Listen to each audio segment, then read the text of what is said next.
cómo explicar, cómo describir un amor tan profundo, es imposible de medir. Conoces nuestros miedos y nuestras esperanzas. Jesús dijo en Juan capítulo 16, en el mundo tendréis aflicciones. Si algo nosotros tenemos que entender, si algo es claro, es que en el mundo vamos a padecer. Hay aflicciones, hay sufrimientos. El apóstol Pablo le dijo a los hermanos en Tesalónica, a fin de que nadie se inquiete por estas tribulaciones, porque vosotros sabéis que para esto estamos puestos, porque también estando con vosotros, os predecimos que ibais a pasar tribulaciones como ha acontecido. Entonces los sufrimientos, los padecimientos son parte de esta vida, son parte de la vida cristiana. Pedro va a escribir la primera carta, y le invito a abrir su Biblia conmigo en Primera de Pedro. Pedro va a escribir la primera carta de Pedro en un contexto de mucho, pero mucho sufrimiento.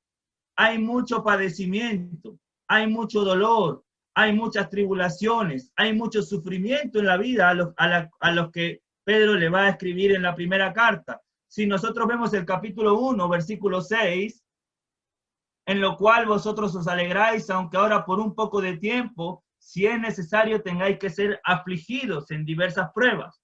Pedro le va a escribir a hermanos que están siendo afligidos, que están atravesando por distintos tipos de pruebas.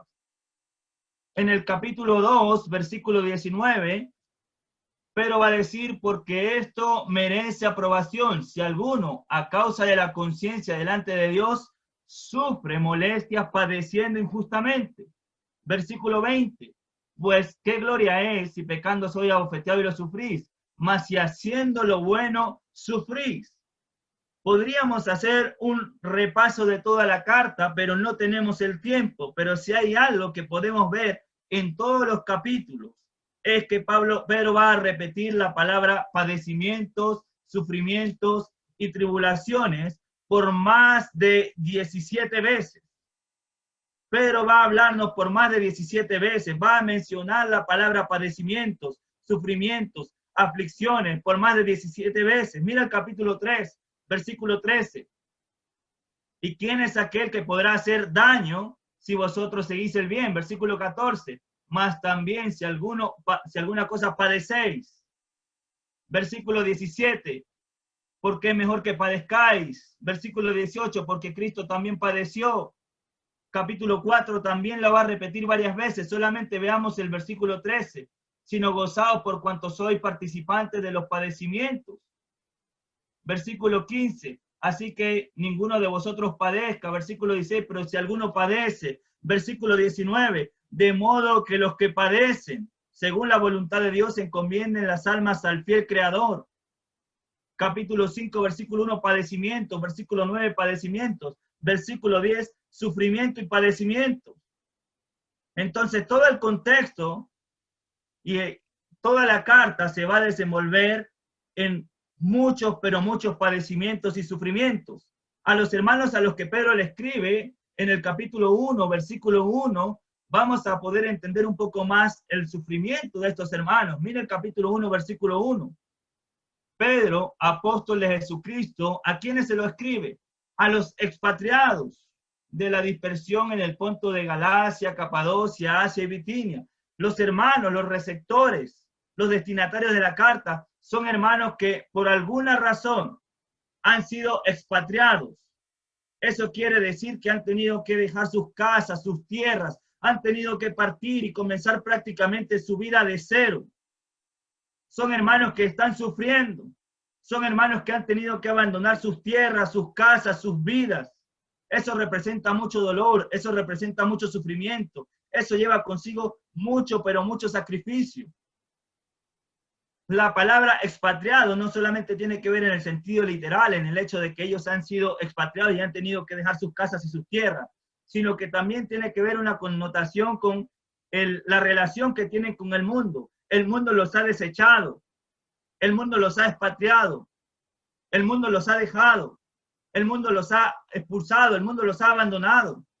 Son hermanos que probablemente en medio de mucho sufrimiento, que en medio de muchos padecimientos, que en medio de mucho dolor, que en medio de muchas, pero muchas cargas, han sido abandonados, han sido desechados y se sienten solos, como probablemente a lo largo de estos días, en medio de tanto sufrimiento.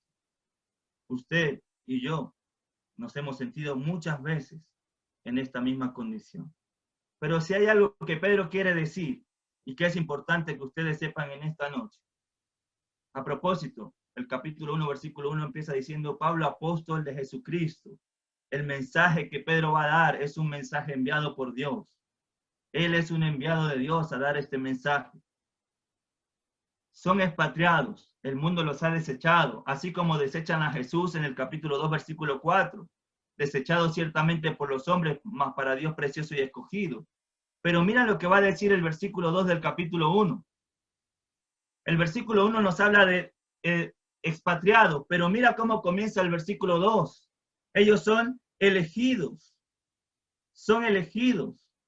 Aunque están pasando las situaciones que están atravesando, aunque están sufriendo, aunque están pasando por muchísimo dolor, aunque el mundo los ha desechado, aunque el mundo los ha abandonado, ellos son elegidos de Dios. Nosotros somos elegidos por Dios, elegidos según la presencia de Dios. Y eso tiene que ver con el propósito eterno de Dios, con el previo conocimiento de Dios. Si hay algo que Pedro quiere que ellos sepan, debo avanzar rápido, es que ellos, en medio de los padecimientos, en medio del sufrimiento, en medio del dolor, aunque el mundo los ha desechado, aunque el mundo los ha despreciado, aunque el mundo los ha expulsado, aunque el mundo los ha abandonado, ellos son elegidos por Dios según su previo conocimiento. Ellos no están solos porque Dios los eligió, porque esa elección de Dios se ve y se concreta en la santificación del Espíritu Santo. Entonces vemos al Padre, vemos al Espíritu Santo, y en el versículo 2 vemos al Hijo rociándonos con su sangre, estando con ellos. Hermanito, usted no está solo en medio de los padecimientos. Hermanito, usted no está solo en medio de los sufrimientos. Hermano, Dios nos ha elegido, el Espíritu Santo nos ha santificado, la sangre de Jesús nos ha rociado. Eso quiere decir que en todo momento, que en cualquier circunstancia, por más difícil que sea, el Padre, el Hijo y el Espíritu Santo están y estarán contigo. Actuaron directamente en tu salvación y no te van a dejar. Ahí está la elección del Padre. Ahí está la santificación del Espíritu Santo. Ahí está el rociamiento con la sangre de Jesús. Entonces la primera cosa que quiero que veamos es que en medio del sufrimiento, que en medio de los padecimientos, aunque haya dolor en nuestros corazones, aunque el mundo se nos esté derrumbando, aunque nuestros familiares se hayan enfermado, aunque haya mucha tristeza en nuestro corazón, nunca olvide que usted es un elegido de Dios. La palabra elegido no solamente tiene que ver con una elección, sino con un consentimiento. Como en Éxodo capítulo 19, versículo 5, Dios le dice al pueblo de Israel, si ustedes guardan mi pacto y obedecen mis mandamientos, ustedes van a ser mi especial tesoro. Usted y yo, aunque estemos sufriendo, somos el especial tesoro de Dios. Somos un pueblo escogido, somos una nación santa. Jesús fue desechado como piedra viva, pero fue precioso y escogido por Dios. El mundo nos desprecia, sufrimos, pero somos preciosos y escogidos por Dios. Amén. Ahora, en medio de este contexto, me van quedando un par de minutos, en medio de este contexto, llama mucho la atención que Pedro comience el desarrollo de la carta en el versículo 3 diciendo, bendito, bendito el Dios y Padre.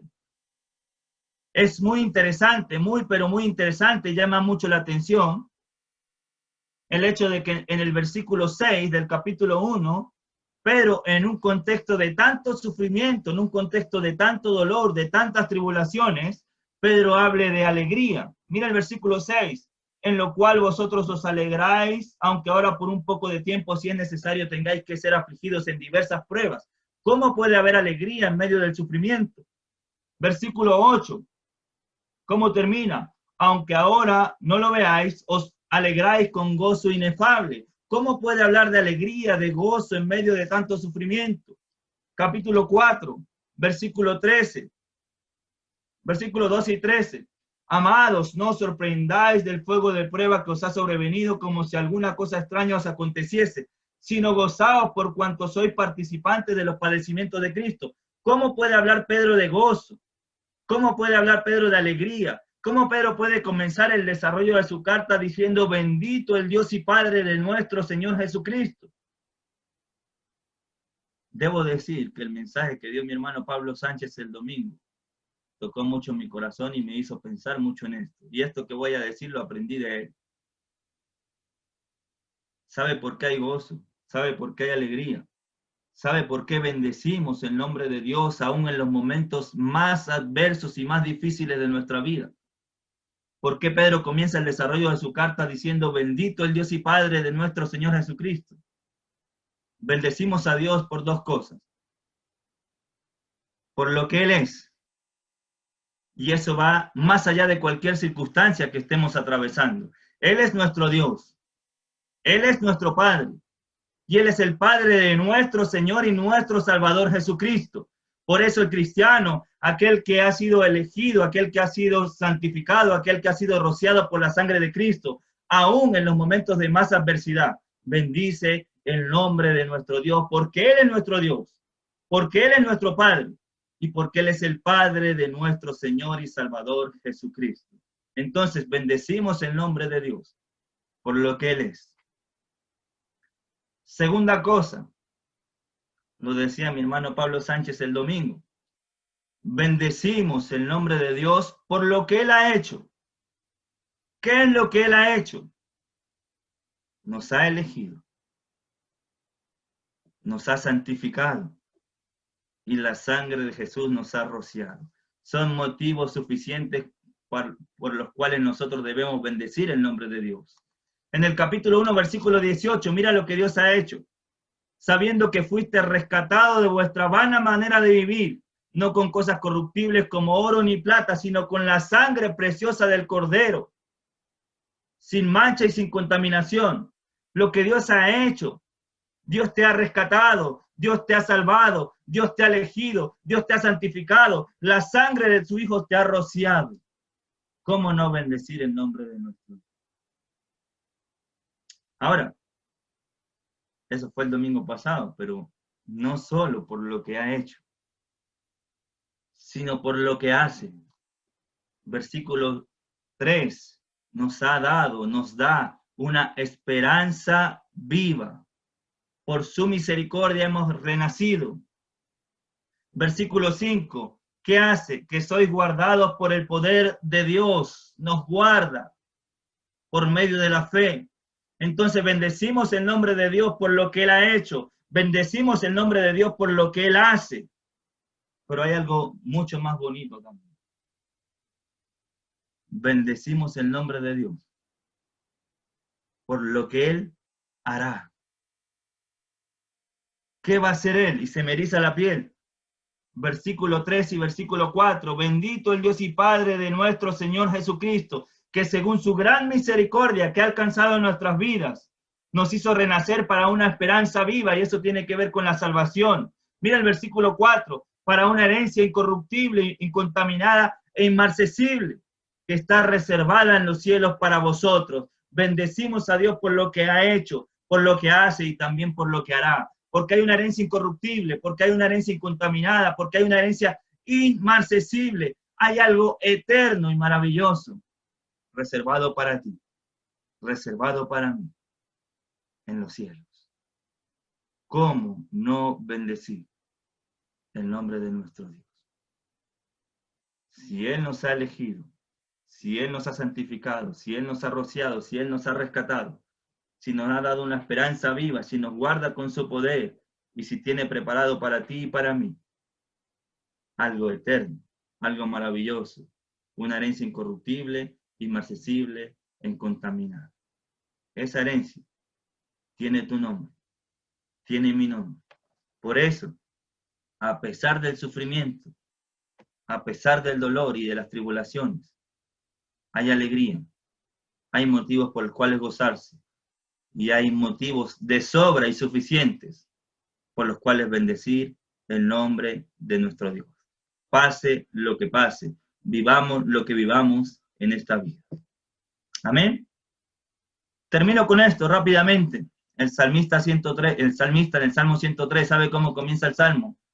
Bendice alma mía a Jehová y bendiga todo mi ser, lo que soy, lo que represento, mi mente, mi corazón, mi alma, todo, su santo nombre. ¿Sabe cómo termina? Bendícele vosotros ángeles que son fuertes en potencia, bendícele vosotros ministros de sus ejércitos, bendígale toda la creación, bendice alma mía a Jehová. Así termina el Salmo. ¿Y sabe por qué? Versículo 2. Bendice alma mía a Jehová y no olvide ninguno de sus beneficios. Él es el que sana, el que perdona todos nuestros pecados, el que sana todas nuestras heridas, el que ha rescatado del hoyo en nuestras vidas, el que nos llena y nos corona de favores, el que sacia de bien nuestra boca. Lo bendecimos por lo que Él ha hecho, por lo que hace y también por lo que hará. Le invito a inclinar su rostro conmigo y vamos a orar. Busca primero